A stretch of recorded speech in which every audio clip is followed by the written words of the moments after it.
Hi, this is Steve from Roofer 911. I'm at a home in Arlington, Virginia, and the homeowner has a leak that's below the middle dormer and also on the left side and also the top left side at the valley. So what we need to do is remove all the roofing material along the wall and also at the valley. We're going to repair or replace any damaged step flashing, and then we'll re-shingle it. The lower gutter is fine, so that had nothing to do with the leak. Also, there's a shingle right there, if you can see it, it's sagging, and many contractors would think that's the source of the problem because it's in alignment where they have a leak inside the home, but that has nothing to do with it. So what we need to do there is just refasten the shingle. Now, another thing is we need to lift every shingle above this dormer on the upper roof, starting from the fascia all the way up to the top of the ridge. Any nails that are fastened at the keys where the shingles join together, we need to seal the nail, flash it, and reseal it, because that leak is also coming from the upper roof and then traveling underneath the shingles and settling at the dormer and also leaking down near the gutter line. Now, after that's done, the leak will still come back because of the ridge vent at the highest point of the roof. It's not waterproofed underneath. So we need to take up the ridge vent, and then we're going to install ice and water shield, which will be fully adhered to the deck at both sides of the ridge, and then we're going to reinstall it. Now also there's a 750 vent directly above this dormer as well. There it is right there.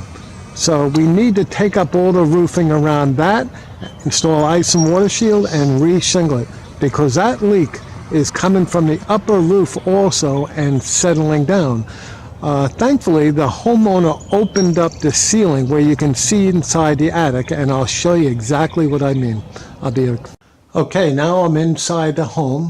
The ceiling was completely removed, and I can see exactly what's going on to the decking underneath the shingles. Now here's the area where the water was settling inside the home, and you can see the water stains here. Now where that shingle was missing it was below this area, so that tells me right away that the leak is coming from up above. And then also you can see watermarks here on the rafter.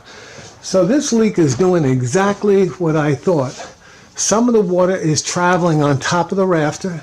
Here you can see the water found an opening right there, and there's a water stain. Now the 750 vent that I was talking about is right here, and you can see it's all wet in there. Now that water stain is above the 750 vent also. So part of this leak is coming from the vent, but the other part is coming from the ridge vent.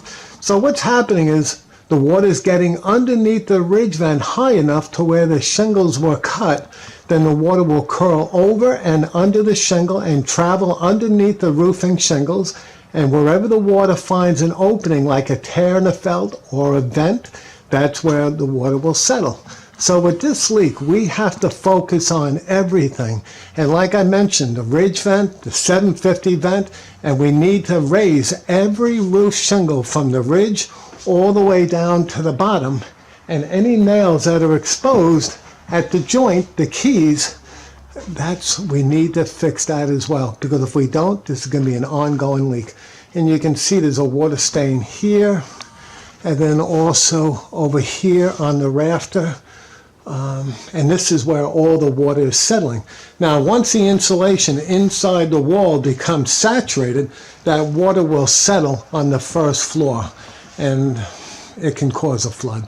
Again, my name is Steve from Roofer 911. We specialize in roof repair in Arlington and all areas of Northern Virginia. I can be reached at 703-475-2446.